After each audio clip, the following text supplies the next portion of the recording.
네, 여러분 안녕하세요. 수학 크리에이터로 활동하고 있는 수학작가 김정현입니다. 자, 오늘 제가 설명하게 되는 내용은 아마 처음일 겁니다. 제가 지금까지 이제 중학교, 고등학교, 그리고 뭐 대학 수학도 약간씩 올리고 있었습니다만 확률과 통계를 다룬 적은 한 번도 없었습니다. 그러다가 이제 제가 어제가 지금 촬영 날이 5월 9일인데 5월 8일 날 영상 하나를 찍고 약 30분 정도의 영상을 하나 올렸는데 줄기와 입그래프라는 내용을 제가 말씀드리고서 이거 확률과 통계도 이거 많이 해야겠구나라는 생각이 들어서 오늘부터 조금 촬영을 진행해 보려고 합니다. 물론 확률 쪽에 제가 이렇게 심화된 전공을 하고 있지는 않아서 설명하는 데에 많은 좀 오류가 있을 수도 있습니다. 혹시나 제가 우려스러운 부분은 오류인데 혹시나 오류가 된다면 다시 영상을 촬영해서 재업로드를 하는 방식을 택하거나 아니면 블로그를 통해서 조금 더 설명을 할 수 있는 부분을 설명을 해서 여러분께 조금 더 도움이 되는 그런 내용을 언급을 먼저 드리고자 합니다. 그런 방법을 일단 택하면서 저도 확률과 통계를 공부하면서 영상을 좀 만들어 나가려고 하니 음, 여러분께서도 많이 좀 모니터링을 해주셨으면 합니다. 그래서 그 부분을 좀 요청드리고요. 오늘 그래서 첫 번째 주제를 가지고 이야기를 해보려고 합니다. 바로 순열인데요. 여러분이 알고 있는 순열, 근데 무언가 좀 비슷하죠? 여러분이 알고 있는 개념으로만 봤을 때 순열, 제가 지금 적은 것과 수열이 있습니다. 니은 하나 빠졌는데 굉장히 큰 단어가 형성되고 있는 것을 볼 수가 있죠.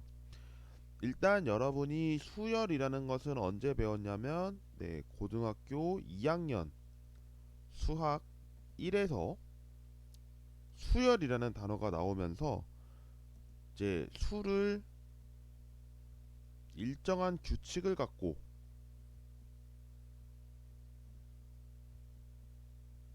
나열한 것,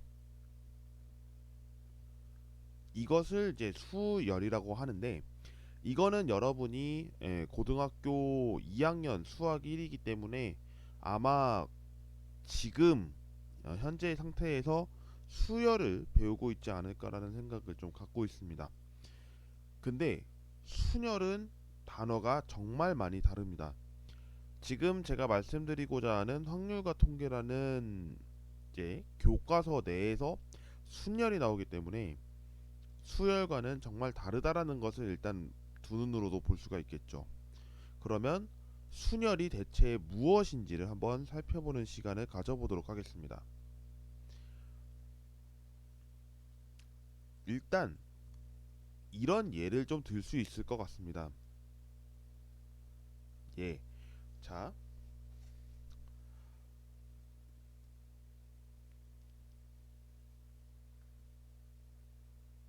자, 자릿수입니다.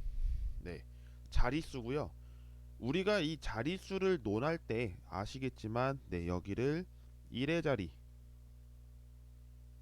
10의 자리, 그리고 100의 자리를 논할 겁니다.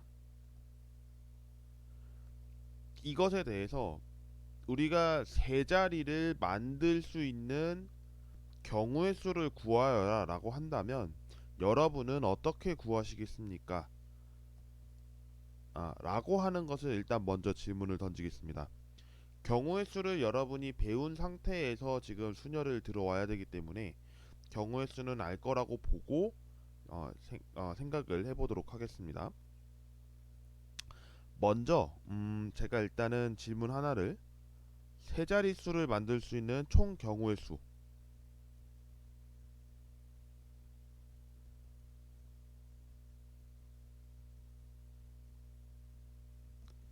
이것을 언급한다면 여러분은 세 자릿수이기 때문에 우선 100의 자리는 0이 올 수가 없죠. 예, 0은 올 수가 없고 1부터 9까지 가능할 것이므로 9개의 숫자가 들어올 겁니다. 10의 자리는 어떨까요? 10의 자리는 0부터 9까지 가능합니다. 그래서 10가지가 오죠. 1의 자리는 어떨까요? 똑같이 0부터 9까지이므로 10이 올 겁니다. 이것이 동시다발적으로 일어나는 상황이기 때문에 900까지가 일어나는 것을 볼 수가 있죠. 근데 저는 이제 제한을 좀 걸어 보겠습니다. 제한을 걸 텐데요.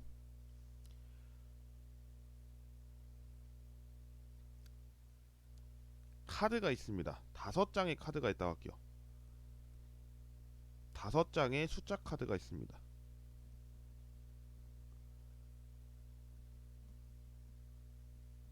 이 숫자 카드를 사용해서 세 자릿수를 만들 수 있는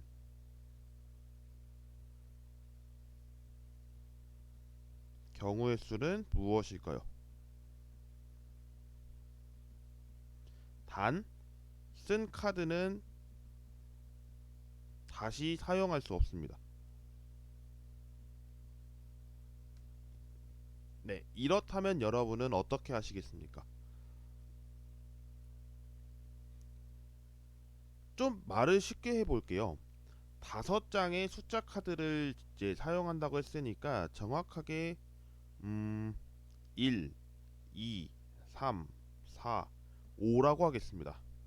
그러니까 1, 2, 3, 4, 5가 카드 하나씩 있다고 생각하시고 이 카드를 활용해서 세 자릿수를 만든다라고 했을 때 쓴 카드는 사용할 수 없고 만들 수 있는 총 경우의 수는 몇 개냐 라고 하는 것을 묻고 있는 겁니다. 그러면 잘 보십시오. 우리는 이제 3장의 아니죠. 5장 중에서 온 거 빼야 되죠. 그래서 1을 사용했다라고 하겠습니다. 1을 사용했다. 그러면 10의 자리에 무엇이 올 수 있을까요? 2, 3, 4, 5가 올 겁니다. 5를 조금 더 내려보죠. 이렇게 올 겁니다. 그리고 뒤에 1의 자리에서 만들 수 있는 것을 나머지 중 하나를 만들 수 있겠죠. 3, 4, 5, 2, 4, 5, 2, 3, 5, 그리고 2, 3, 4 이렇게 만들 수가 있을 겁니다. 이거를 제가 선을 그으면서 좀 처리를 해보면 다음과 같은 선을 그을 수가 있고 어떻게 지금 만들어지는 것을 볼 수가 있냐면 1, 2, 3, 1, 2, 4, 1, 2, 5 1, 3, 2, 1, 3, 4, 1, 3, 5 1, 4, 2, 1, 4, 3, 1, 3, 5 1, 4, 5 그리고 1, 5, 2, 1, 5, 3, 1, 5, 4 이렇게 만들어 나가는 거죠. 근데 지금 제가 100의 자리를 1만 놨기 때문에 다른 상황에서도 사용할 수가 있겠죠. 우리는 지금 1만 사용했다라고 했을 때 다시 한번 정리해 보도록 하겠습니다. 100의 자리가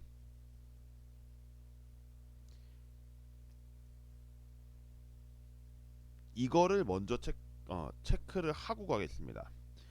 그러면 이 상황에서 우리는 10의 자리가 몇 개가 오는 것을 볼 수가 있냐면 4장의 카드를 사용할 수가 있습니다. 그리고 나서 1의 자리를 보는데요. 우리는 1의 자리를 봤을 때 1 빼고 2, 3, 4, 5 중에서 하나를 택했다 하면 3장이 사용 가능하다고 보는 거죠. 이를 통해서 우리는 어떻게 알 수 있냐면 100의 자리는 1이니까 이거 한 가지로 보는 거고 10의 자리는 4장을 사용할 수 있으니까 4가지를 보는 거 1의 자리는 3장을 볼 수 있는 거니까 3가지를 보는 겁니다.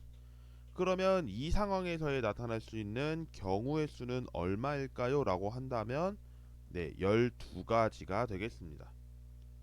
참고 상황으로 100의 자리는 아까도 말씀드렸듯이 1만 사용했습니다.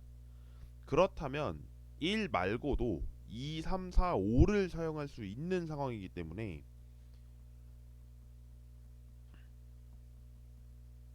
100의 자리에서 사용할 수 있는 경우의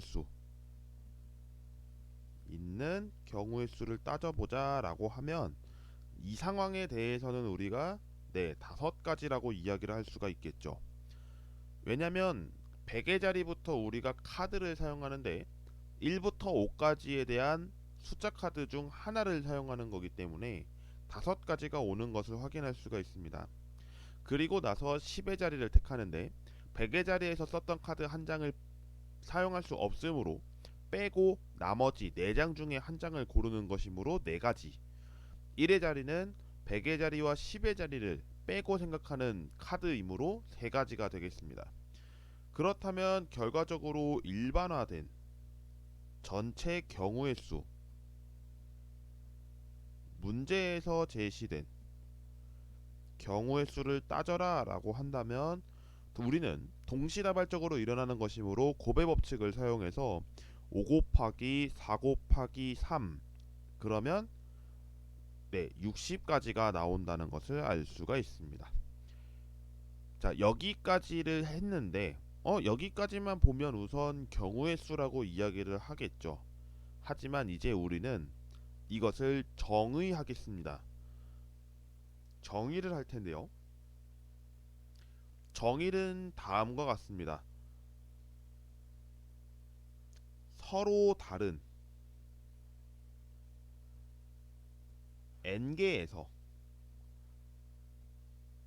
r개, 근데 여기서 의미하는 r은 0은 빼고요, n은 포함할 수 있는 수입니다. 그리고 n과 r은 자연수입니다. 그래서 서로 다른 n개에서 r개를 택해 일렬로 나열하는 것, 이것을 우리는 n개에서 r개를, 글씨가 좀 이상해졌죠? r개를 택하는 순열이라고 합니다. 다시요. 서로 다른 n개에서 r개를 택해 일렬로 나열하는 것을 n개에서 r개를 택하는 순열이라고 하고, 이 상황에 대해서 아까와 접목을 좀 시켜보도록 하면 우리는 숫자 카드 1, 2, 3, 4, 5가 있었습니다.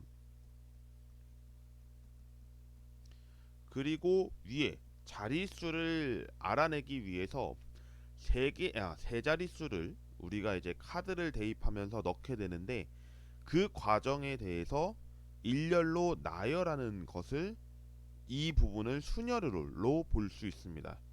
그러면 우리가 이 같은 상황에서 이야기할 수 있는 것은 서로 다른 5개 카드에서 세 자릿수를 택해 일렬로 나열하는 것으로 해석할 수 있으며, 5개에서 3개를 택하는 순열이라고 이야기를 붙일 수 있습니다. 이와 관련해서 이제 이 부분의 기호를 살펴볼 텐데요. n개에서 r개를 택하는 순열, 사실 너무 길죠. 길기 때문에 이 상황을 기호로 짧게 나타냅니다. 다음과 같이 표현하는데요. n, p, r이라고 있습니다. 수학은 사실 한글이면 좀 좋겠는데 아무래도 외국권 쪽에, 그러니까 외국 유럽 쪽에 많은 이제 영향이 있다 보니 기호 또한 영어로 좀 많이 쓰는 것을 볼 수가 있죠. 그래서 지금 쓰게 되는 이 P 부분도 영어 중 한 단어의 일부입니다. P는 permutation, 앞글자 P를 따서 만든 내용이고요. 이와 관련해서는 NPR 아니면 N permutation R이라고 읽게 됩니다. 참고로 NPR이라고 읽는 분들은 많이 못 봤고요. 대개는 정확하게 따지기 위해서 N permutation R이라고 읽습니다. 그와 관련해서는 저 또한 용어에 대해서 N permutation R이라고 이제 앞으로 읽게 될 것 같고요. 그와 관련해서 참고해 주시면 대단히 감사하겠습니다. 그렇다면 지금 제가 예시를 들었던 이 상황에 대해서 우리는 기호로 나타낸다면 5개의 숫자 카드 중에서 3개를 택하고 일렬로 나열하는 것으로써 5 퍼뮤테이션 3이라고 읽겠습니다. 이러면 여러분께서 어떻게 이제 계산을 해야 되는지 이 부분을 이제 알아야 할 텐데 그 내용을 살펴보도록 하겠습니다. 오늘 통계 자체가 확률과 통계 자체적으로 좀 천연형이기도 해서 좀 많이 설명을 좀 하게 될 것 같은데요. 영상이 길더라도 끝까지 들어주시면 대단히 감사하겠습니다. 5 퍼뮤테이션 3에서 의미하는 것은 5개 숫자 카드가 있었습니다. 그렇죠? 5개의 숫자 카드에서 3개의 자릿수를 만들어내는 데에 필요한 경우의 수였습니다. 그래서 100의 자리에서 나타냈던 5가지, 그리고 그 다음에 한 카드 빼고 쓸 수 있는 4가지, 그리고 3가지 이렇게였습니다. 그래서 우리는 계산을 60가지라고 했다라고 하는 것을 알 수가 있는데요.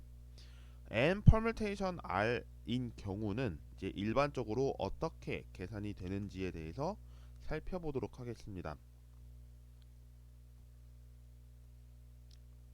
N permutation R은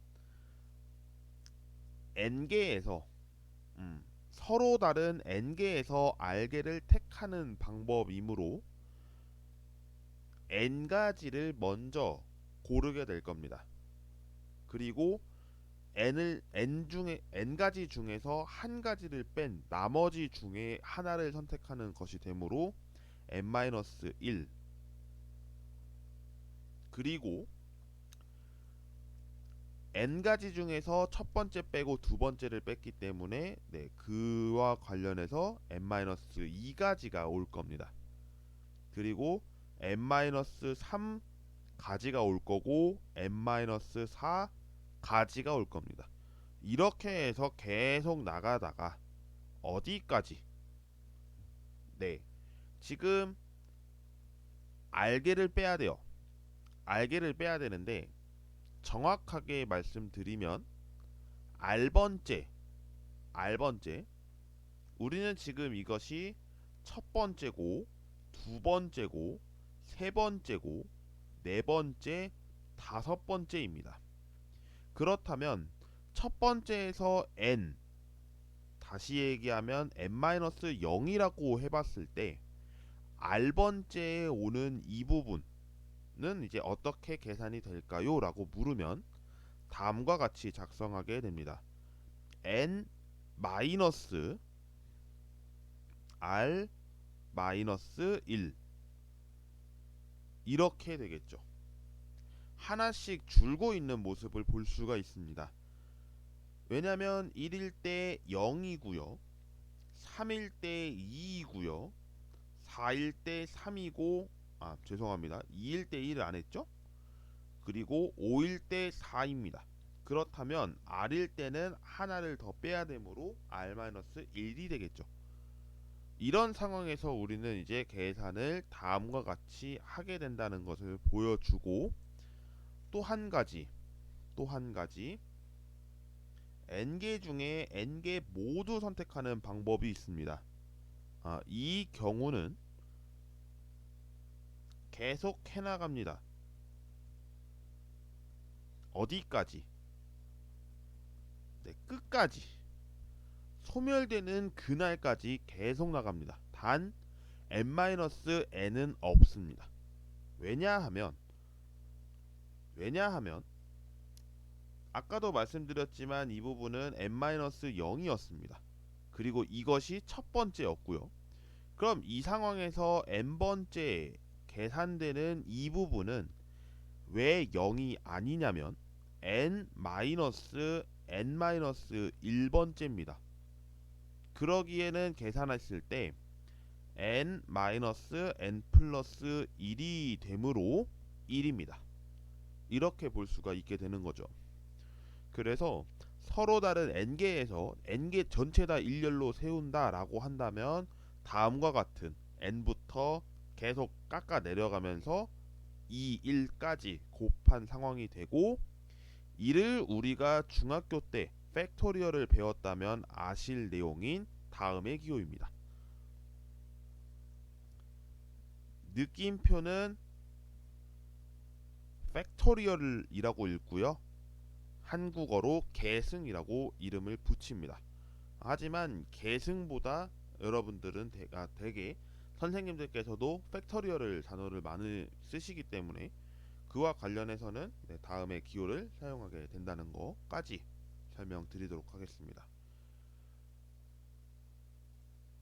자, 오늘 순열에 대해서 정리를 좀 해봤는데요.